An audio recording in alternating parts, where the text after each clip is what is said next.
औज़ु बिल्लाहि मिनश शैतानिर रजीम बिस्मिल्लाहिर रहमानिर रहीम। नाजरीन, ज़ुनैरा टीवी की तरफ से खुश आमदीद।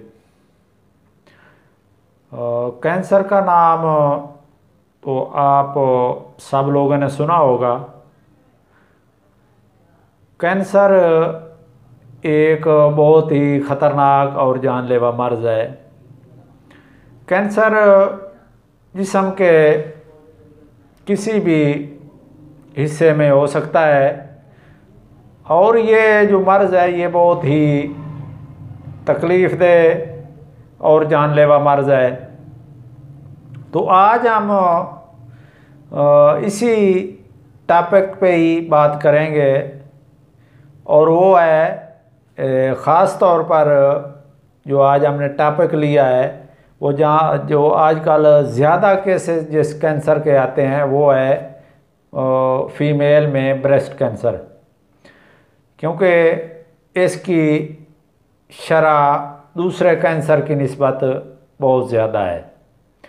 आपने जिस तरह के कैंसर का नाम सुना है, लेकिन आपको इसका पता नहीं है कि कैंसर क्या होता है, इसकी वजूहात क्या है, इसकी साइन सिम्टम क्या है, इससे बचाव के तरीके क्या है, इसके लिए कौन कौन से टेस्ट कराए जाते हैं और इसकी बाकी कैंसर की और जो ब्रेस्ट कैंसर है इसकी ट्रीटमेंट क्या है। तो अल्हम्दुलिल्लाह होम्योपैथिक में इसकी बहुत ही बेहतरीन ट्रीटमेंट है और उसके काफ़ी हौसला अफजा रिज़ल्ट मिले हैं। अब हम बात करते हैं कि कैंसर क्या होता है। हमारी जो बॉडी है ये सेल से मिलकर बनी हुई है। जो सेल है वो बेसिक स्ट्रक्चर ऑफ बॉडी है।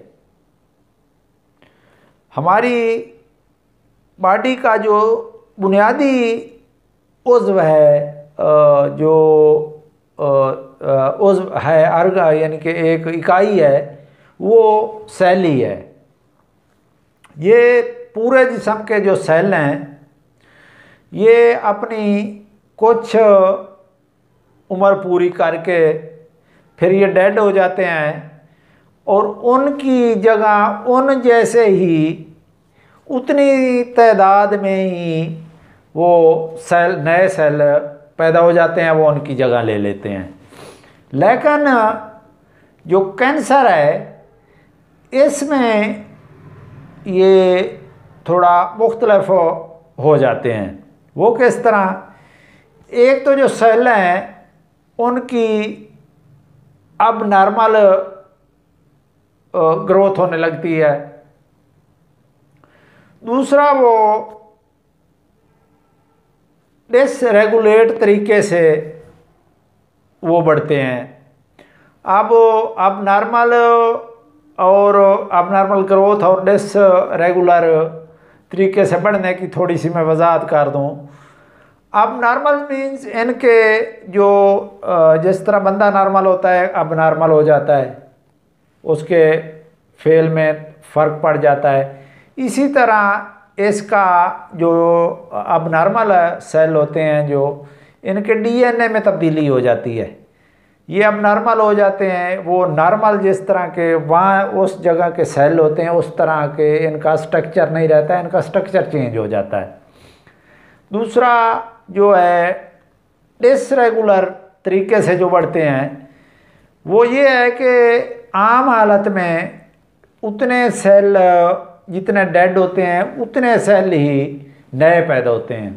लेकिन कैंसर जब किसी जगह होता है तो उस जगह जो है वो जो हैं सेल जो हैं वो बहुत ज़्यादा मिकदार में और तेज़ी से बढ़ते हैं और वो वहाँ एक ट्यूमर या गिल्टी पैदा कर देते हैं। ये है कैंसर। अब उम्मीद है कि आपको कैंसर के बारे में समझ आ गई होगी कैंसर क्या। अब हम ब्रेस्ट कैंसर के बारे में बात करते हैं। ब्रेस्ट जो है उसमें लोब्यूल्स होते हैं। लोब्यूल्स वो होते हैं जहाँ ये वो दूध बनता है। उसके अलावा ये डक्ट होती हैं। डक्ट वो होती हैं जो लोब्यूल्स है वो जो है मिल्क जो है दूध है वो निपल में ले जाती हैं। और इसके अलावा कनेक्टिव टिश्यूज़ होते हैं। ये कैंसर जो है, कैंसर की रिसोली ट्यूमर, ये लोब्यूल्स में हो सकता है, डक्ट में हो सकता है, या फिर कनेक्टिव टिश्यू में भी हो सकता है। ये हर जगह हो सकता है। जब ये वहाँ होता है, जहाँ जिस जगह भी होता है, तो वहाँ एक रिसोली सी गिल्टी बन जाती है। ये जो ब्रेस्ट कैंसर है, ये अमूमन देखने में आया है कि ये जो है ये बगल इस तरफ, और ये जो सामने वाली, इसको हंसली की हड्डी कहते हैं, इस जगह ये ज़्यादातर यहाँ पाया जाता है। जो कैंसर की ट्यूमर होती है वो कोई फ्लैट नहीं होती। वो आप उसको हाथ लगाकर टटोल कर देख सकते हैं, तो वो इर्रेगुलर होगी। कहीं ऊंची होगी, कहीं नीची होगी, और उसका जो बाहर बढ़ा हुआ है कहीं इधर होगा, कहीं उधर होगा।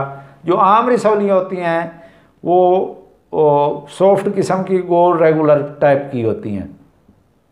तो इस तरह ये आप इसका डिफरेंशिएट कर सकते हैं आम रिसोली से। तो अब मैं थोड़ा सा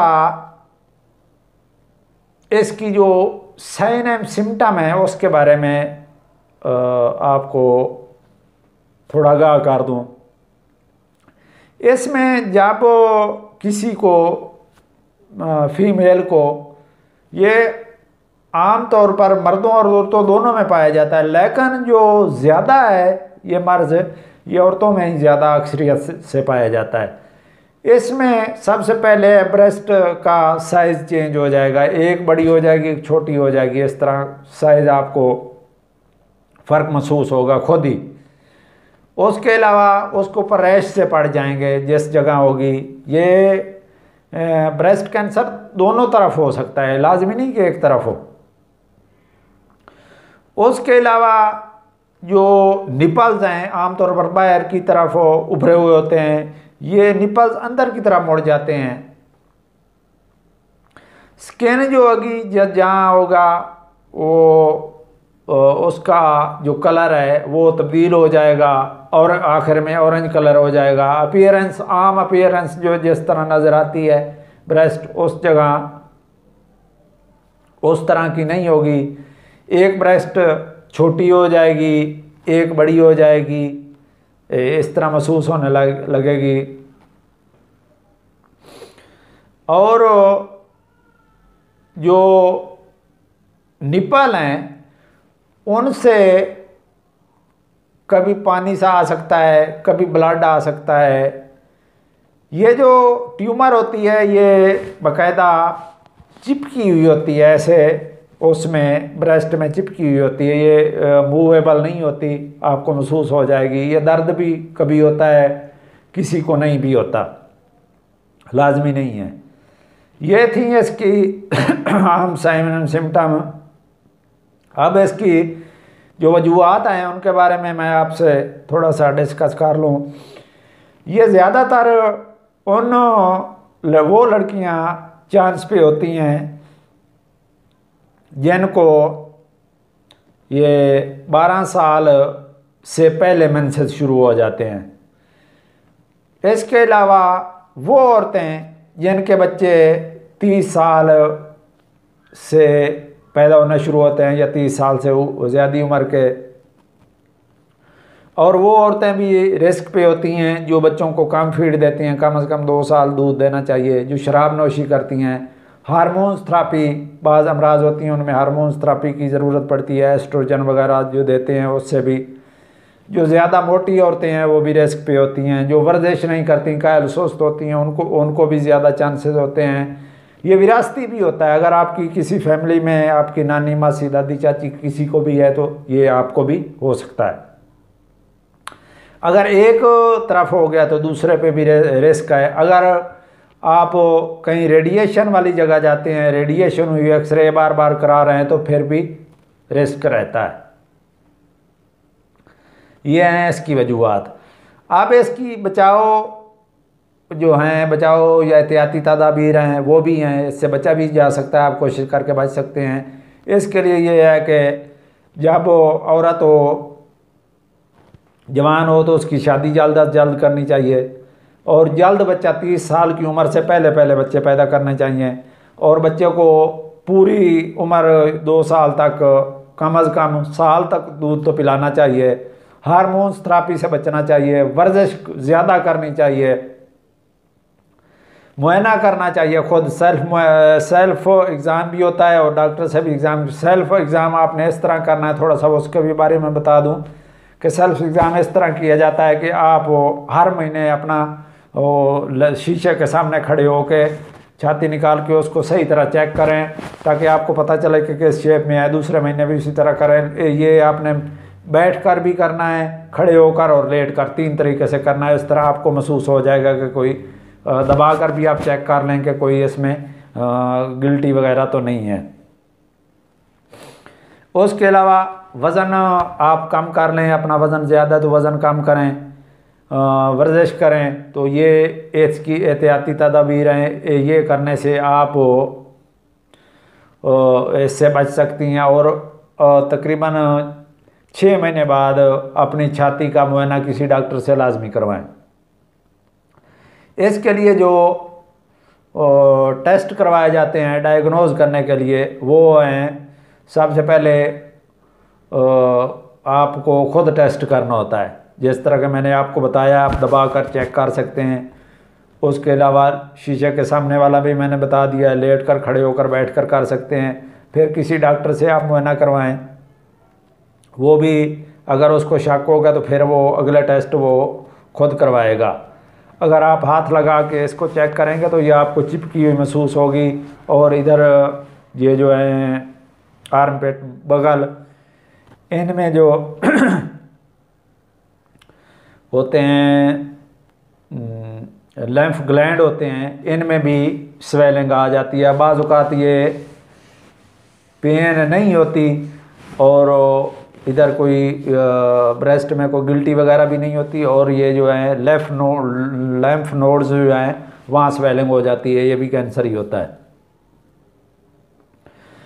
अब टेस्ट के बारे में मैं आपसे बात कर रहा था, अल्ट्रासाउंड है इसके लिए। उसके बाद जनाब के लिए आपने करवा सकते हैं मेमोग्राफी है। मेमोग्राफी के बाद बायोप्सी है, ये भी कराते हैं। इसको डायग्नोज करने के लिए एक सुरंज के ज़रिए वो उस रिसौली का एक हिस्सा लेके फिर उसको माइक्रोस्कोप के ज़रिए चेक किया जाता है। MRI भी कराई जा सकती है। ये दूसरा ब्रेस्ट की। तो ये इसके थे टेस्ट। अब आते हैं इसकी ट्रीटमेंट की तरफ कि इसकी ट्रीटमेंट आपने क्या लेनी है। होम्योपैथिक में इसका काफ़ी हौसला अफजा रिज़ल्ट आए हुए हैं। अगर आप एलोपैथिक मेडिसन इसकी ले रहे हैं तो इसके साथ आप होम्योपैथिक भी ले लें। ये होम्योपैथिक की कोई रुकावट नहीं है, ये भी अपना असर करेगी और इसके बहुत अच्छे रिज़ल्ट मिलेंगे आपको इंशाल्लाह। ये एक मेडिसन जो सबसे पहले आपने इस्तेमाल करनी है वो है क्यू ताकत में लेनी है आपने।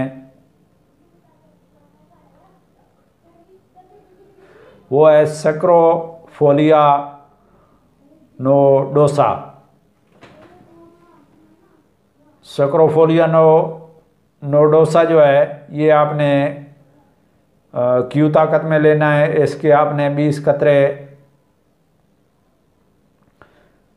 सुबह, दोपहर, शाम नीम गर्म पानी में 3 टाइम खाली मैदा इस्तेमाल करने हैं।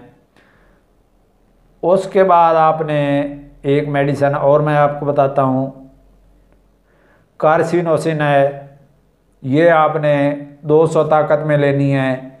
ये आपने 1 डोज डेली की लेनी है। अगर ज़्यादा सीवियर केस है तो फिर 1 डोज डेली में लेनी है। अगर कम है तो फिर आपने ये हफ्ते के बाद 1 डोज लेनी है। उसके बाद कोनियम है। कोनियम किसी तरह की भी कोई ब्रेस्ट में गिल्टी हो, कहीं भी कोई हो आपको गिल्टी जिस्म में, तो या कोई ग्लैंड्स का मसला हो, किसी भी ग्लैंड में कोई मसला हो, तो ये उसके लिए बहुत बेस्ट मेडिसिन है। ये भी आपने 200 ताकत में लेनी है। ये हर तीसरे दिन बाद आपने एक खुराक लेनी है। चाहे ज़बान पे टपका लें डायरेक्ट, चाहे 5 कतरे 1 घूंट पानी में मिला के इस्तेमाल कर सकते हैं। ये खाली मैदा इस्तेमाल करनी है। उसके बाद एक बायोकेम एक बहुत ही अच्छी मेडिसिन है, उसका नाम है कलकरिया फ्लोर। ये आपने 6x में लेनी है। 4 टेबलेट सुबह दोपहर शाम खाली मैदा चूस लेनी है।